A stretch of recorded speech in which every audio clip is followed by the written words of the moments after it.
Salut tout le monde, dans cette vidéo on va regarder les dernières transactions de 3 des meilleurs investisseurs. Là c'est les transactions qui ont été publiées le 15 février 2025, donc c'est pour les transactions qui ont été faites au dernier trimestre 2024, donc entre le 1er octobre 2024 et le 31 décembre 2024. C'est important de savoir ça pour savoir du coup à peu près à quel prix ces investisseurs-là ont acheté l'action, et donc ça nous donne une indication sur quelle valorisation ils considèrent intéressante pour l'action en question. Donc c'est parti, le premier qu'on va regarder c'est Dev Cantessaria, donc j'en ai pris 3 que j'aime bien regarder. Alors Dev Cantessaria, d'habitude il y a très peu de mouvements, il y a même eu quelques trimestres de suite où il y avait strictement rien. Au trimestre dernier, il avait acheté du ASML, donc c'était une nouvelle position pour lui. Et remarque que là, à ce trimestre, donc au dernier trimestre 2024, il n'en a pas racheté. Alors qu'il me semble que ASML a été à des prix plus bas qu'au trimestre précédent où l'on a acheté. Donc on peut aller regarder. Donc le trimestre précédent c'était entre juillet, août, septembre. Donc ça veut dire qu'il a acheté au plus cher à 1100$, mais ça m'étonnerait. Et au mieux, donc au plus bas, jusqu'au 30 septembre, ouais, donc au mieux, au moins cher, il a acheté à 750$. Et donc sachant ça, c'est assez étonnant qu'il n'en ait pas racheté plus, puisque au dernier trimestre 2024, les prix étaient beaucoup plus intéressants. On est descendu jusqu'à 658, ce qui fait 12% de moins que son achat initial. Donc ça c'était assez étonnant, parce que c'était une action qui représentait seulement 1,92% de son fonds. Donc on se serait attendu qu'à des valorisations plus intéressantes, il en rachète plus.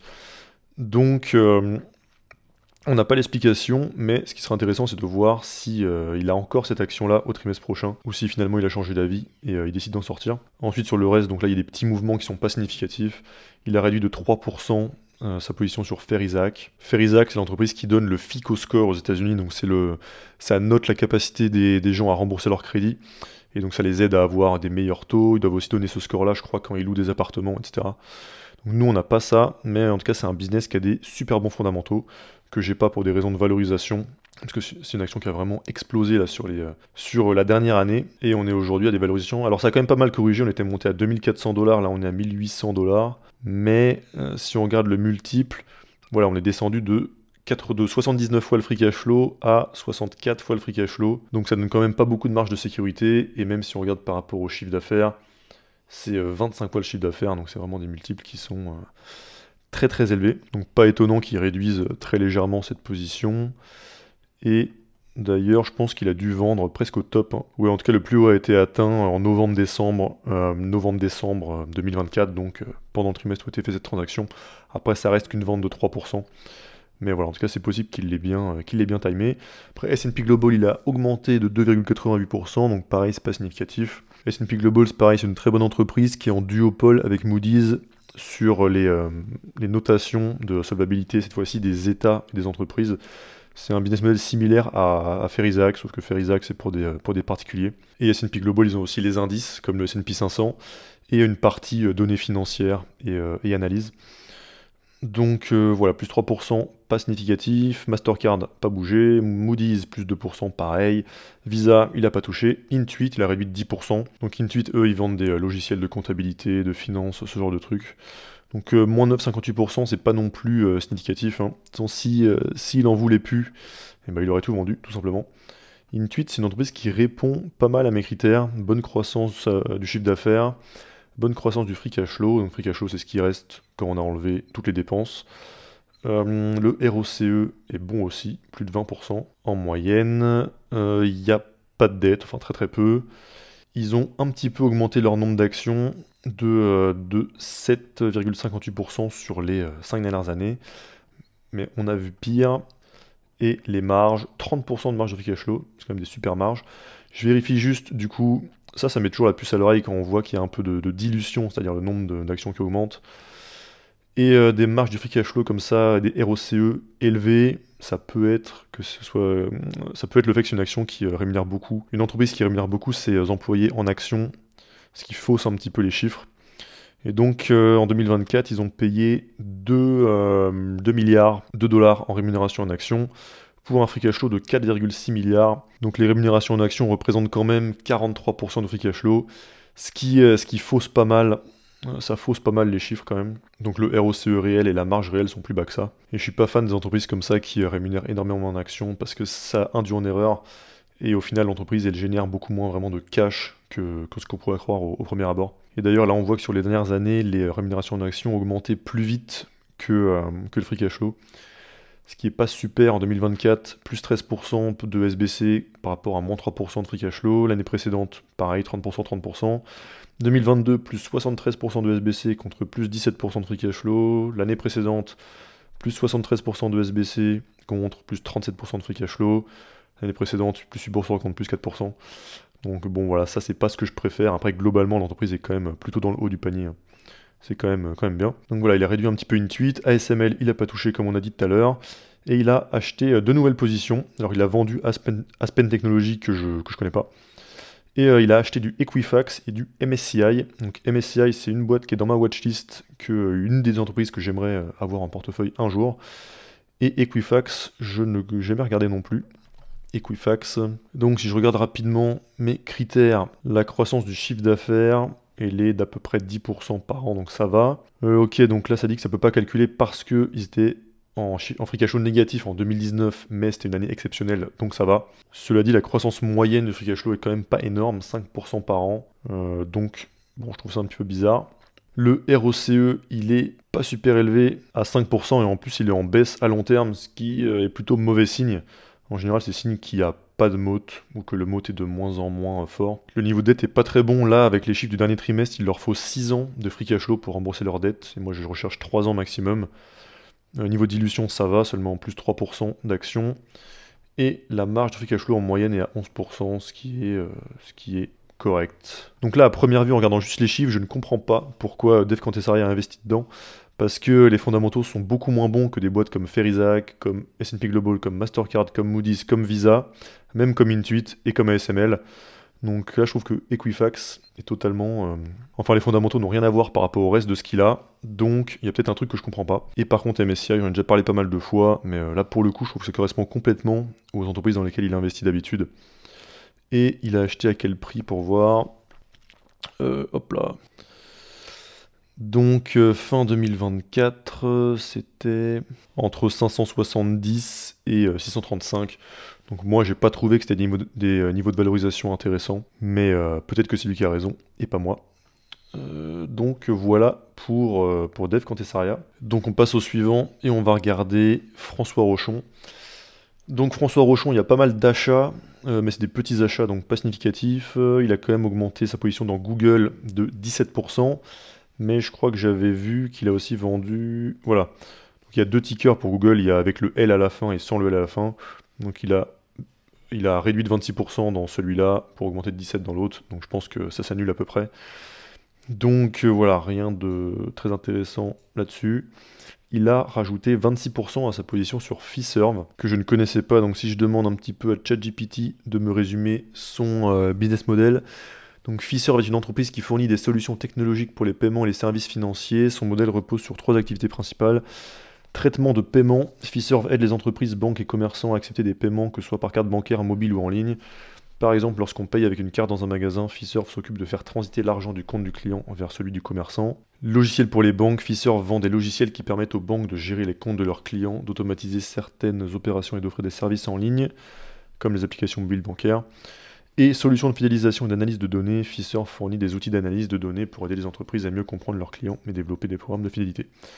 La majorité de ses revenus provient des frais de transaction sur les paiements et des abonnements à ces logiciels. Donc déjà niveau business model, ça a l'air intéressant puisque frais de transaction sur les paiements, ça fait penser à Visa, Mastercard, et abonnement au logiciel, donc ça veut dire qu'il y a du récurrent, des marges élevées, etc. Et si on regarde les chiffres... Fiserv. Donc il y a eu une grosse explosion de chiffre d'affaires en 2019 puis en 2020.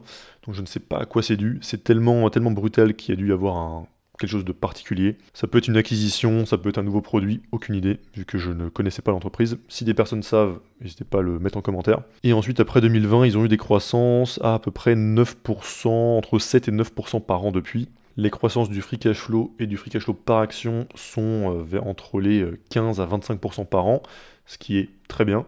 Et on voit que là, la barre jaune est très petite, donc il n'y a pas beaucoup de rémunération en action. Donc là, mieux que sur Intuit, en tout cas à ce niveau-là. Ça veut dire que le free cash flow qu'ils indiquent, c'est du vrai free cash flow. Le ROCE, là, il est qu'à 8%. Donc ça c'est pas beaucoup, il y a peut-être une raison, je ne sais pas. Mais si on regarde historiquement, ils ont eu un pic. En fait, ils ont quasiment jamais été au-dessus des 15% de ROCE. Donc ce qui fait un petit peu bas pour moi. La marge brute, elle est en hausse depuis 2006 où elle était à 29% et maintenant à 70%. Donc ça c'est très bien. Là il y a un pic à 100%, c'est peut-être une erreur dans les données, je sais pas, parce que c'est assez bizarre. Marge de free cash flow en hausse aussi, et elles sont maintenant à 22%, ce qui est bien, sachant que cette fois-ci, comme on l'a vu juste avant, il n'y a pas de SBC.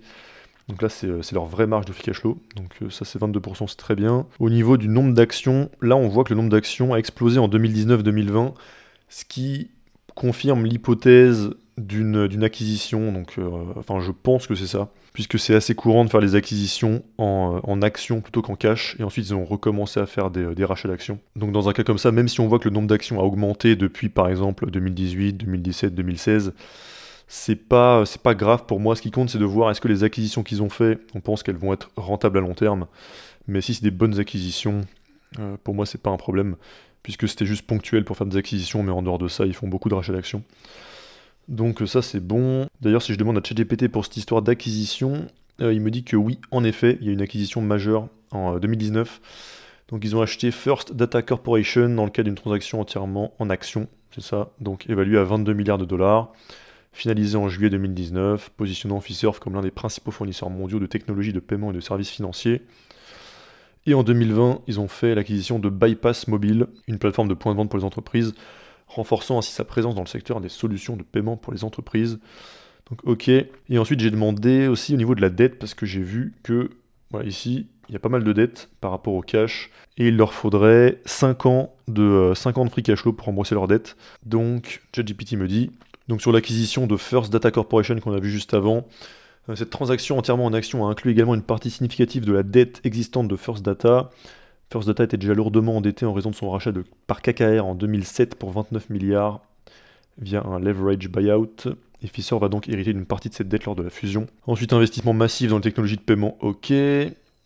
Outre First Data, ils ont acquis en 2020 Bypass Mobile et d'autres acteurs plus petits pour renforcer leur écosystème. Et Fiserv va également utiliser sa dette pour financer des programmes de rachat d'actions visant à augmenter la valeur pour les actionnaires. La dette de Fiserv n'est pas un signe de fragilité, mais plutôt une stratégie agressive d'expansion. Toutefois, avec l'intégration réussie de First Data et la croissance continue de ses revenus récurrents via les solutions de paiement, l'entreprise vise à stabiliser sa structure financière dans les années à venir. Ok, donc a priori, la dette non plus n'est pas problématique pour Fiserv. Donc ça peut être intéressant de creuser un petit peu plus, et si je regarde niveau valorisation, là aujourd'hui ils sont à 29 fois le free cash flow, ce qui est leur niveau de valorisation le plus élevé depuis 2020, mais qui n'est pas non plus extrêmement élevé. Donc ça vaut le coup de l'ajouter en watchlist, je pense. Ensuite, qu'est-ce qu'il a fait d'autre? Donc on a vu Fiserv, Google on a vu, et ensuite il y a des petites positions. Il a rajouté 285% à sa position sur Arista Networks, mais ça représente que 1,66% de son portefeuille. Il a acheté une nouvelle position dans Brown & Brown pour 1,1% de son portefeuille. Et ensuite, c'est négligeable. Donc passons au troisième. Pour le troisième, je voulais regarder Terry Smith. Alors Terry Smith, c'est un peu le contraire de François Rochon.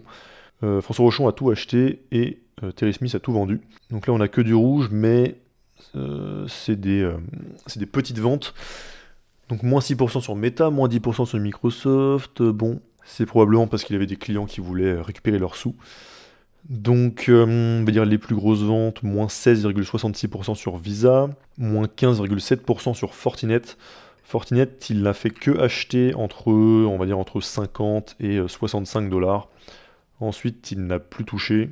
Et là, fin 2024, donc apparemment, il a vendu 16%. Je me demande, est-ce que c'était avant ou après la dernière jambe de hausse qu'il y a eu. 1er octobre, on était à 76 $, mais j'imagine qu'il a probablement plutôt fait cette vente autour des presque 100 $ au mois de novembre ou décembre. Donc ok, c'est compréhensible parce que maintenant, Fortinet est quand même devenu cher. Là, on est à combien ? En multiple du free cash flow, on est à 45,5 fois le free cash flow, ce qui est quasiment le niveau de valorisation qui a été atteint au pic de 2021. Donc là, je ne serais pas étonné s'il y avait quand même une bonne correction. Là, depuis que j'ai acheté ou que Terry Smith a acheté vers les 25 fois le free cash flow, il y a une grosse partie de la performance qui est venue de l'augmentation du multiple, plus que d'augmentation des fondamentaux. Donc voilà, Fortinet est quand même devenu cher, et c'est pas étonnant que Terry Smith ait vendu une petite partie de cette position-là, s'il avait besoin de récupérer de l'argent pour ses clients. Donc, et à part ça, dernière chose qu'on peut voir sur son portefeuille, c'est qu'il a une nouvelle position dans MadePace Holding, donc une action que j'ai depuis maintenant quelques mois, et qui est aussi dans le portefeuille de François Rochon. Bon là c'est qu'une position de 0,18% de son portefeuille, donc c'est pas significatif du tout, mais ça veut au moins dire qu'il s'y intéresse, et donc ce sera intéressant de voir si dans les trimestres prochains, il augmente cette position. Et je m'étais fait une fiche résumée sur MedPace Holdings sous forme de mind map. Donc pour ceux qui veulent la récupérer, vous pouvez la recevoir par email en cliquant sur le premier lien qui est dans la description. Et puis en résumé, donc ce qu'on a vu dans cette vidéo, c'est que globalement, comme depuis maintenant plus d'un an, c'est assez calme. Il n'y a pas énormément de choses à en tirer, il n'y a pas beaucoup de transactions importantes. Je note que Terry Smith s'intéresse à MedPace Holdings, donc bon, on verra s'il renforce ou pas lors des trimestres prochains. On voit aussi que Terry Smith avait vendu totalement sa position sur Apple, mais je n'avais déjà parlé dans une vidéo précédente. J'ai aussi noté donc de regarder plus en détail Fiserv, donc François Rochon a acheté. Et puis je pense qu'on a fait le tour, donc on se retrouve pour la prochaine vidéo. A plus.